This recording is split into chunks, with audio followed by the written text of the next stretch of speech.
Hello les amis, j'espère que vous allez bien.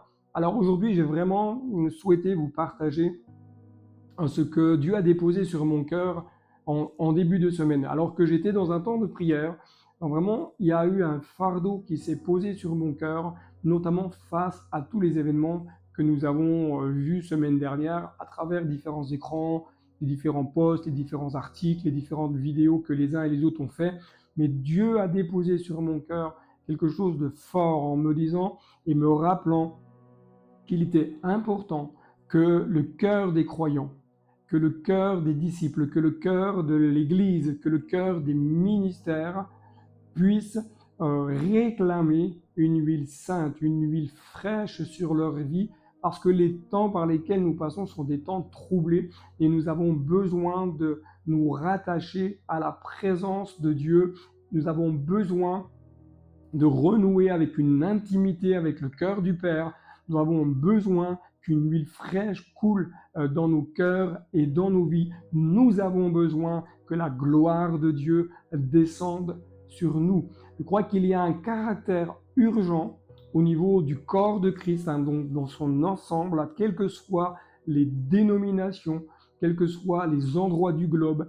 Il est urgent que l'Église se réveille, que des hommes et des femmes se réveillent, que des ministères se réveillent et que chacun et chacune sortent d'une forme peut-être de complaisance ou d'habitude et se dire mais il est temps que nous nous réveillons. Alors j'aimerais juste partager avec vous quelques points qui, qui ont été sur mon cœur avec quelques références tout simplement pour vous encourager à réclamer l'onction, l'huile du ciel sur votre vie. Tout d'abord, j'aimerais rappeler que notre Dieu est saint et le psaume 99, verset 9, va nous dire « Proclamez la grandeur de l'Éternel notre Dieu et prosternez-vous sur sa montagne sainte, car il est saint, l'Éternel notre Dieu. » Ce psaume nous rappelle, en tout cas ce verset nous rappelle que notre Dieu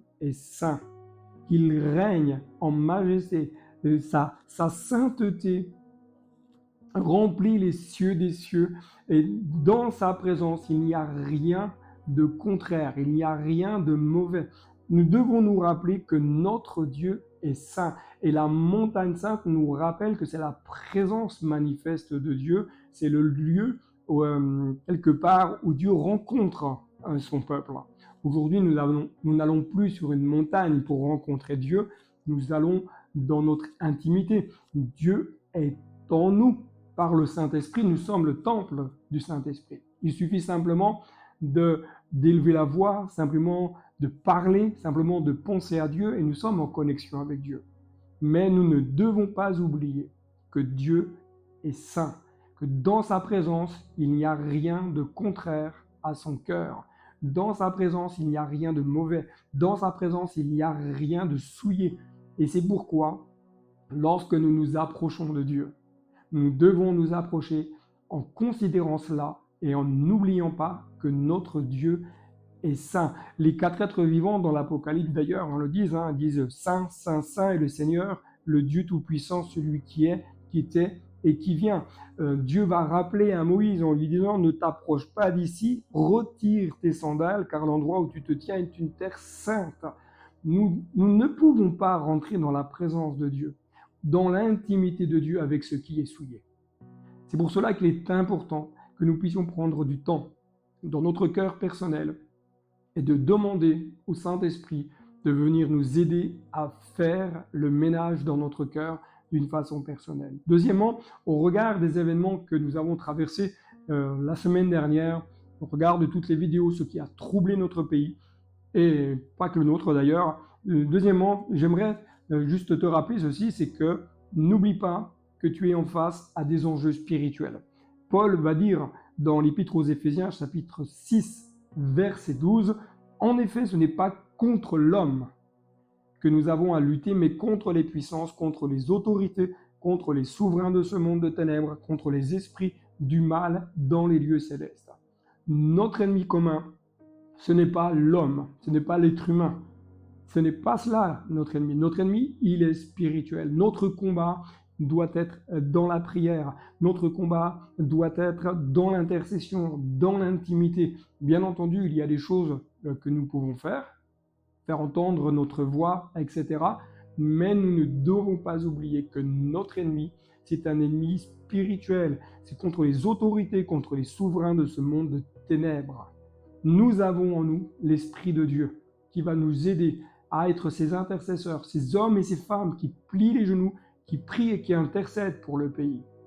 Chers amis, si nous voulons que les choses bougent, c'est à nous de nous repositionner en tant qu'enfants de Dieu dans la présence du Père. C'est à nous de réclamer l'huile dans nos cœurs. C'est à nous de réclamer l'huile sur nos églises. C'est à nous de réclamer l'huile au milieu de l'Église pour que la puissance de la grâce puisse se manifester. Troisièmement, l'Église est appelée à se réveiller. Le livre de Juges nous dit « Réveille-toi, réveille-toi, Déborah. Réveille-toi, réveille-toi, dis un cantique. Lève-toi, Barak. Emmène tes prisonniers, fils d'Abinoam. Réveille-toi, réveille-toi. » Bien sûr, on ne parle pas de l'Église à ce moment-là, on parle de Déborah, on va parler de Barak. Mais ce même appel, je crois qu'il est adressé à chaque enfant de Dieu. Réveille-toi. Réveille-toi, mon frère. Réveille-toi, ma sœur. Réveille-toi, Église. Réveille-toi, ministère. Réveille-toi et lève-toi. Ésaïe 52, réveille-toi, réveille-toi. Enfile ta force en guise de vêtements, Sion. Mets tes habits de fête, Jérusalem, ville sainte. En effet, l'incirconcis et l'homme impur n'entreront point chez toi. Il est important que nous nous réveillons. Il est important que nous puissions reconsidérer notre positionnement, notre place.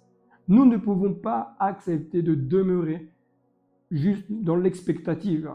Nous sommes appelés à nous réveiller et à réclamer la puissance de Dieu, à réclamer le feu du ciel, à réclamer la gloire de Dieu, à réclamer la gloire céleste, à réclamer l'action de Dieu, à réclamer que des cœurs changent, que des vies soient transformées par la puissance de la grâce.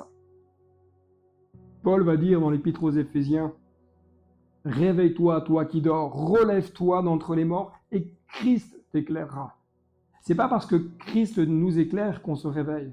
C'est parce qu'on prend une position en disant « Seigneur, je veux me réveiller. Je veux maintenant voir de la bonne manière, comprendre de la bonne manière. Réveille mon cœur, sensibilise mon cœur à ta voix, sensibilise mon cœur à ta pensée. Réveille-moi par ton esprit. » Et là, Christ nous éclaire. Un autre point, c'est de rappeler votre mandat. Jésus va dire, cette bonne nouvelle du royaume sera proclamée dans le monde entier pour servir de témoignage à toutes les nations. Alors viendra la fin. Chers amis, notre mandat d'enfant de Dieu, ce n'est pas de nous taire.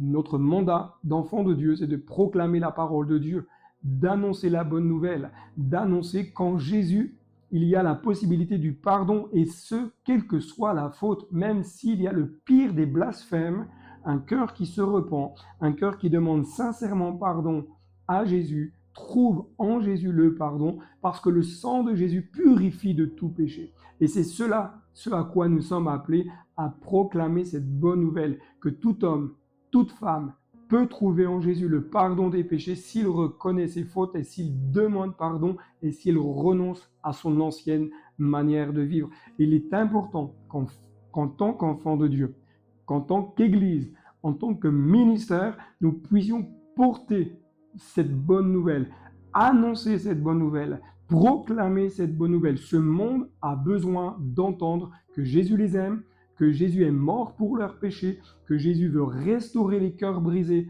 que Jésus veut délivrer les captifs, renvoyer libres ceux qui sont dans l'oppression, parce que des temps de grâce sont encore disponibles aujourd'hui. Tant que Jésus n'est pas revenu, c'est le jour du salut, c'est le moment où nous sommes appelés à annoncer cette bonne nouvelle à ce monde. Un autre point que j'aimerais juste aborder avec vous, c'est que nous avons une promesse.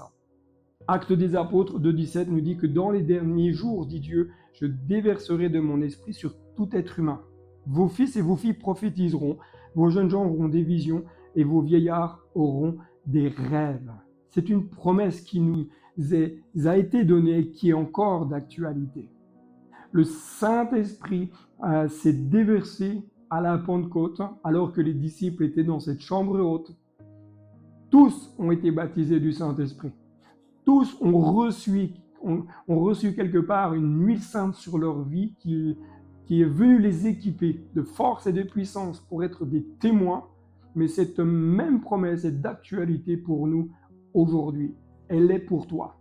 Elle est pour toi. Si tu as besoin d'un renouveau, si tu as besoin d'une activation du ciel, demande, aspire, demande à ce que l'Esprit se déverse sur toi, demande à ce que l'Esprit de Dieu souffle sur ta vie. Dieu veut te parler, Dieu veut t'utiliser, Dieu veut te ressourcer. Et un dernier point, nous sommes appelés à entrer dans une nouvelle saison. 1 Samuel 16,13 nous dit « Samuel prit la corne d'huile et le consacra par onction au milieu de ses frères. L'Esprit de l'Éternel vint sur David à partir de ce jour et par la suite, Samuel se leva et partit à Rama. » Il y a des temps, ce que nous appelons des temps de nouvelle saison. Nous ne pouvons pas revenir en arrière, mais nous pouvons prendre des décisions qui vont changer notre destinée. Ce que vous allez décider aujourd'hui va changer votre destinée spirituelle.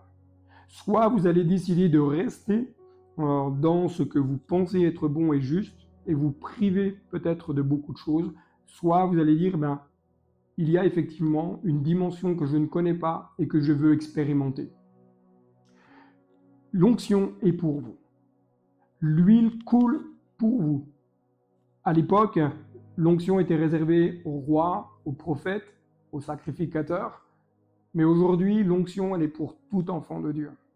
L'onction, elle est pour toi, mon frère, ma sœur, pour que tu puisses être un témoin, pour que tu puisses marcher fidèlement, pour que tu puisses faire face aux situations de la vie, pour que tu puisses progresser, marcher de progrès en progrès, de victoire en victoire. L'huile d'onction coule, il te suffit simplement de venir et de saisir cette réalité pour toi. Dans le livre des Actes, chapitre 27, verset 40, un moment où Paul est emmené en captivité, il est sur un bateau et à un moment donné, il est dit qu'ils ont détaché les ancres pour les laisser aller dans la mer et ont même tout relâché, les attaches des gouvernails. Puis ils ont mis la voile d'artimon et se sont dirigés vers le rivage. Chers amis, il y a des temps qui sont des temps de blocage dans nos vies. Il y a des choses qui parfois nous empêchent d'aller plus loin.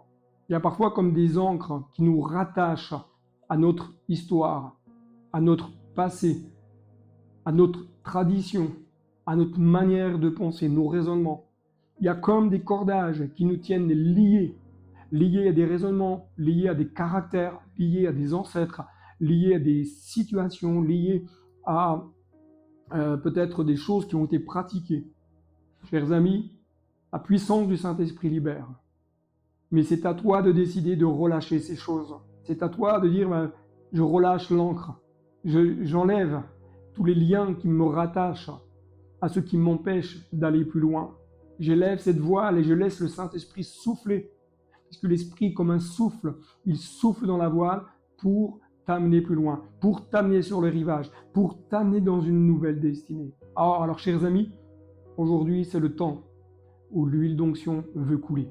C'est le temps où la puissance de Dieu veut se déverser sur toi. C'est le temps où l'onction de Dieu veut te renouveler, veut te ressourcer, veut régénérer en toi ce qui a besoin d'être régénéré, renouveler en toi ce qui a besoin d'être renouvelé. L'huile coule, mais c'est à toi de dire, moi je veux en être au bénéfice. C'est à toi de te positionner, c'est à toi de te réveiller, c'est à toi de demander au Saint-Esprit de régler ce qui a besoin d'être réglé dans ta vie pour marcher dans une vie sainte, parce que Dieu est saint.